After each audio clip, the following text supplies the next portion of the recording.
this emergency session of the ASEAN Summit to order. Esteemed heads of state, foreign ministers, excellencies, distinguished guests, we gather today to confront the ethnic violence in Myanmar, specifically the crisis affecting the Rohingya population. Since 2017, over 1 million Rohingya refugees have fled to Coast Bazar, Bangladesh. Thousands remain internally displaced in Rakhine State, facing systematic persecution. ASEAN's 5-point consensus has seen no significant progress. Today, we focus on long-term, structural solutions, not temporary band-aids. Secretary General, please provide a briefing. Thank you, Ms. Chair. The situation is critical. The World Food Programme reports that funding will sustain refugees until November 2026. 17% of refugees receive as little as $7 per person. One-third receive $12. Camps in Bangladesh face rising human trafficking, child marriage, and arms smuggling. No Rohingya has returned to Myanmar since 2017. The junta's planned sham election threatened to entrench military rule without addressing the 1982 citizenship law that renders the Rohingya stateless. I yield the floor. Thank you, Secretary General. Our first long-term intervention addresses institutional continuity. Special Envoy.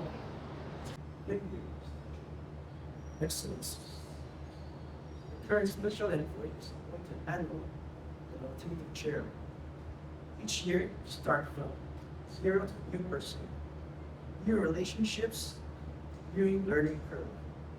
The Philippine chairmanship is considering a permanent long-term special envoy on Myanmar. Officials serve across multiple chairships. This will provide institutional memory, relationship, integrity, and accountability. I urge the SAIR to establish this position by the end of 2026.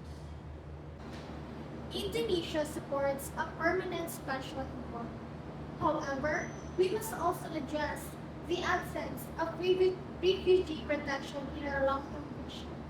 I propose that ASEAN 2045, our 20-year strategic blueprint adopted in May 2025, explicitly includes refugee protection.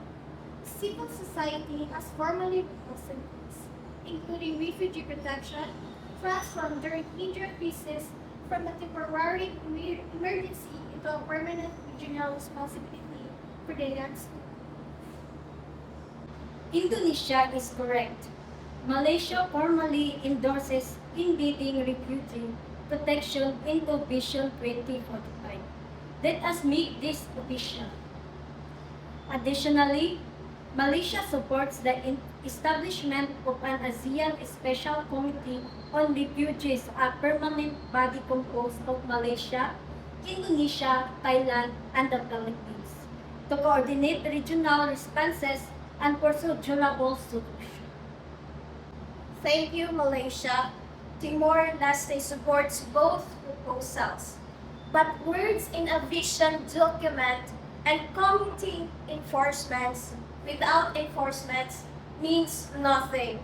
Timor-Leste has taken a concrete action. In February 2026, we opened legal proceedings against Myanmar's military junta for war crimes and crimes against humanity under universal jurisdiction. A criminal complaint was filed. Timor-Leste's judicial authorities appointed a senior prosecutor. The junta expelled our diplomat. Why? Because, as the Myanmar's Accountability Project stated, accountability is what the junta fears most. I call all the ASEAN member states to publicly support Timor-Leste's precedent-setting action. Non-interference does not mean non-accountability. Timor-Leste's so-called legal proceedings are an illegitimate intervention in Myanmar's internal affairs. The State Administration Council does not recognize universal jurisdiction. Timor-Leste's diplomat was expelled for interfering in sovereignty. This matter is closed. Furthermore, the 1982 citizenship law is a sovereign domestic matter. Myanmar rejects any external interference regarding citizenship. Foreign Minister, the cause of this crisis is not violence. Violence is the symptom. The cause of this crisis is statelessness. Myanmar's 1982 citizenship law denies Rohingya any legal identity. The ASEAN Intergovernmental Commission on Human Rights is finalizing its 5-year work plan for 2026-2030. This work explicitly addresses statelessness, forced migration, and refugee crisis as non-traditional security threats. However, past AICHR work plans have been symbolic, not structural. We must ensure that 2026-2030 plan includes specific, measurable benchmark, not just aspirational language. Singapore raises a critical legal point.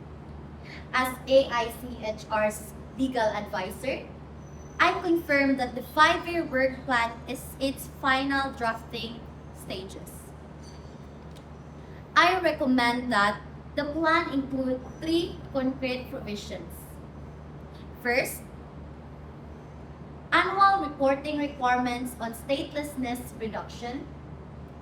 Second, a mandatory review mechanism for forced displacement prevention. Third, technical assistance program for member states to address citizenship documentation gaps. Without this, the work plan will repeat the failures of its predecessors. Vietnam supports a comprehensive ceasefire before any repatriation begins. Without ceasefires, returns are impossible and dangerous. We urge all parties in Myanmar, the states and mediation councils, ethnic armed organizations, and people defense force to immediately implement cessations of hostilities. Vietnam also supports the AICHR work plan with the pending benchmarks proposed by our legal advisors. Thank you, Excellencies. I speak for Bangladesh. We host 1.2 million forcibly displaced Myanmar's national, and not a single one has returned since 2017. And Bangladesh has exhausted its hospitality. I propose economic leverage. At 6th BIMSTEC Summit in April 2025, I refuse to meet the Myanmar's leaders until the country recognized the 180,000 Rohingya from Dhaka's verified list as eligible for return. Why does this work? Because China has significant economic investment in Rakhine's state ports, pipelines. The Yakutsk Deep Sea Port. India's Kaladan multimodal transportation project also passes through Rakhine. This economic interest gives regional powers a quiet leverage. I propose an ASEAN Bangladesh-China trilateral summit in 2027 to link infrastructure investment to verifiable progress on repatriation and rights. Professor Yunus, Malaysia supports this proposal. Let us bring all 3 parties to the table in 2027. This is realistic, actionable, and long-term. Thank you, Mr. Chair. I speak for the ASEAN Parliamentarians for Human Rights. We have documented this crisis since 2017. Let me be direct. The proposals today are excellent, but only if implemented. We have heard a permanent special envoy, refugee protection in Vision 2045, an ASEAN Special Committee on Refugees, AICHR work plan with binding benchmarks, economic conditionality via a trilateral summit, accountability following Timor-Leste's president. But civil society has one additional long-term demand, a legally binding ASEAN instrument on refugee protection. Today, no ASEAN treaty protects refugees. The 2013 Jakarta Declaration was non-binding.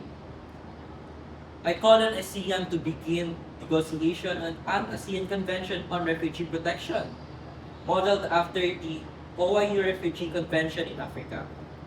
This would take years, but without binding treaty, all your permanent mechanism remains subject to political whim. Will ASEAN commit to starting treaty negotiation by 2028? Charles Santiago, a binding treaty is the ultimate long-term solution. But ASEAN is not Africa. Consensus on refugee protection does not yet exist.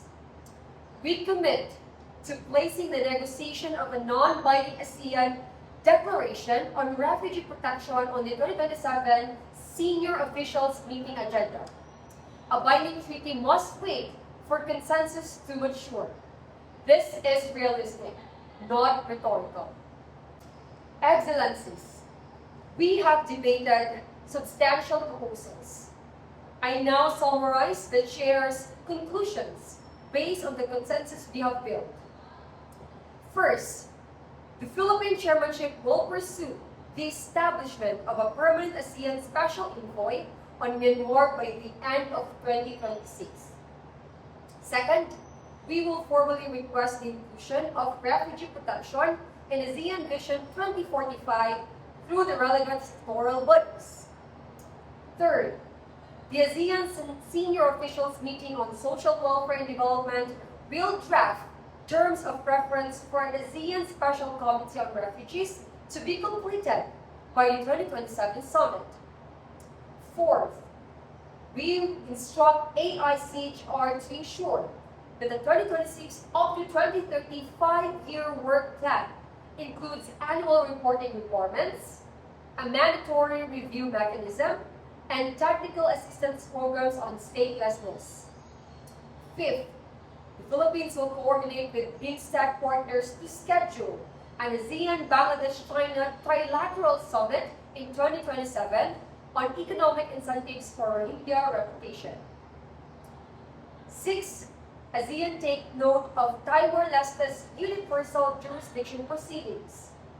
While we do not collectively endorse the case, we appeal the principle that ASEAN members may pursue accountability through their national legal frameworks. Seventh, we commit to placing a non-binding ASEAN declaration on refugee protection on the 2027 agenda as a first step toward eventual binding legal instruments. Foreign Minister of Myanmar, do you accept these conclusions? Myanmar accepts the Chair's conclusion with the explicit understanding that none of these provisions violate the principle of non-interference in internal affairs. The 1982 citizenship law remains sovereign. The AICHR visit is limited to areas designated by my government. No binding treaty on refugees is accepted. Timor-Leste's legal proceedings are rejected. On this basis, Myanmar doesn't object to the Chair's conclusion. Noted. The consensus is reported. Esteemed delegates, the Rohingya have waited a generation for justice. Today, we have moved from crisis response to structural transformation. The 7 interventions we have agreed upon are not theoretical, they are drawn from official ASEAN documents, civil society proposals, and the precedent set by Timor-Leste. The question is, no longer can we do this. The question is, do we have the political will? On behalf of the Philippine Chairmanship, I declare this emergency session adjourned. The world is watching. Let us not fail.